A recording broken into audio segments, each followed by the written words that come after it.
Here we are, falling in love with teaching while fires and fights rage outside our door. For some of us, these are fires we wish to put out, while perhaps others of us hope to ignite new ones. And we all know, somewhere deep inside of us, we will never stop fighting. We will all have different stories, but in the end, we all want the same things for our students: success, positive learning experiences, and tools to last a lifetime. These might be high hopes, but what are hopes without greatness?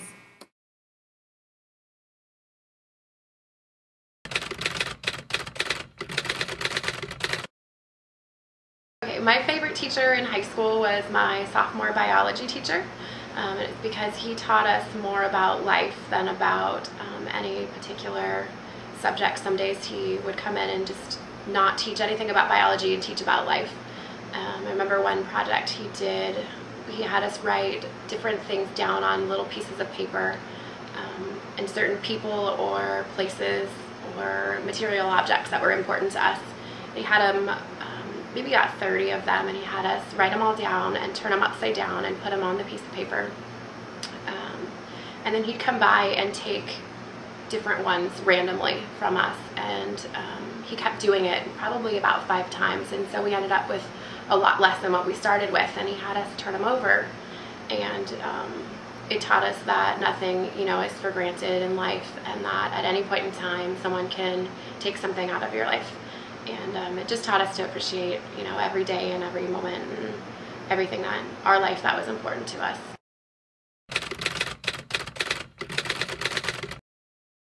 All right, so my aha moment was, I remember junior year of high school, I had a history teacher, Mr. Huddle, and we were in the class and we were talking about World War II, and the subject got out of hand, and all of a sudden we're debating about Harry Potter.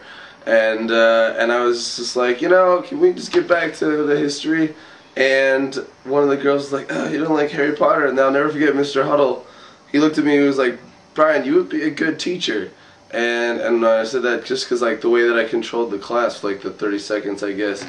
And then after that, I thought a lot about being a teacher, and for a long time I wanted to be a history teacher. And I still kind of want to be a history teacher, so I don't know. It was just really interesting, and it's kind of lame, but it's always stuck in my mind as like where I for real wanted to be a teacher.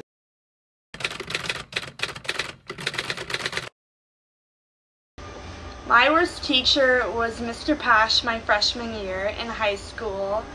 I came in as a freshman. It was my first class, first period, and he failed me because I was not in FFA and did not do any extracurricular activities outside of the classroom.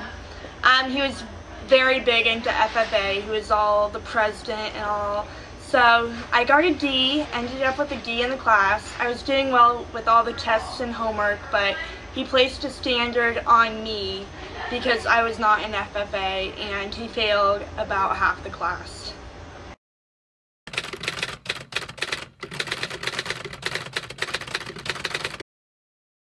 Junior year of high school, my math teacher decided to tell me that I wasn't smart enough to be in his class, and that I would not be able to work with children or anything like that due to my lack of comprehension in math. And he put me down all the time and called me stupid. And I feel that even now when I'm taking math courses, I'm like petrified of like going in the classroom and learning about it, just because I just have this like in the back of my mind that I'm stupid and I will never be able to comprehend anything that has to do with math.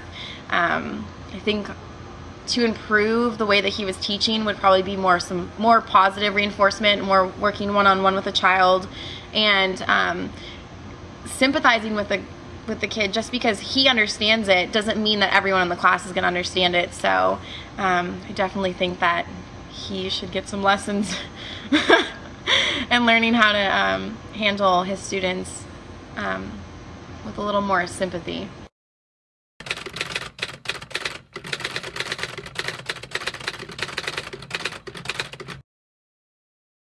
In the future, I would like to see teachers really challenge the students and then keep them responsible for meeting those challenges.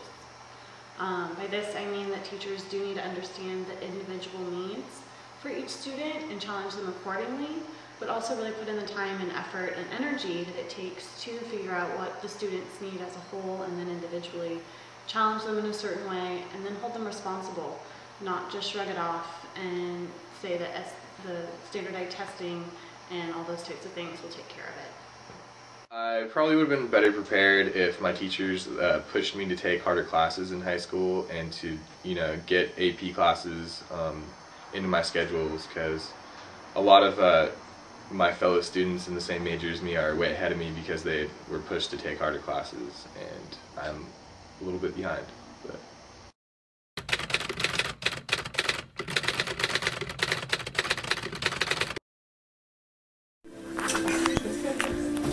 So you can fully understand. Because if you go out there someday and you see a kamikaze plane flying toward you, I need you to know what the heck to do. And it's get out of the way. Whatever you do, get out of the way. These pilots would go after the battleships. This is for your education.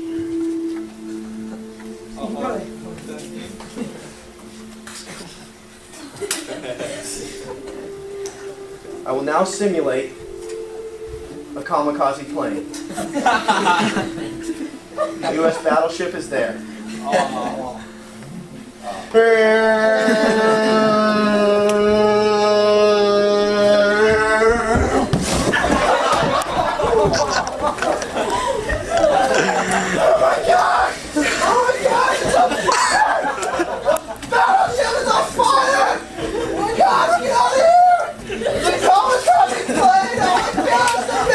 You think there was just one?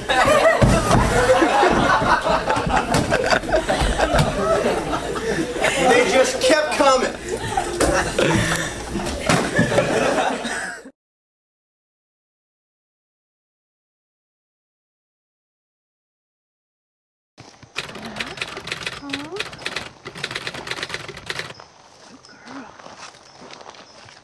Come here, Poncho. Poncho, come on. Come here. Good So boy. excited. Good boy, Poncho. Oh, you're on my bed. Good boy. Hi. Oh, donkey love. Oh, hello. Mini donkey. Hey, no. No biting. Make her stop biting me. I don't have hay. Is that what they think we have? Mm-hmm. That's right around feeding time. Oh. You guys want some hay?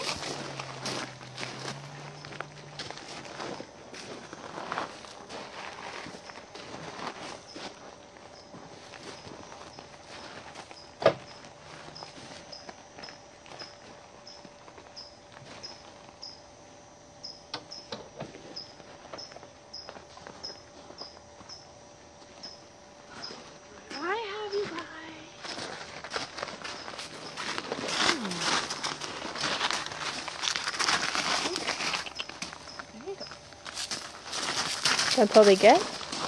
Well, they're getting dinner later. From Sarah.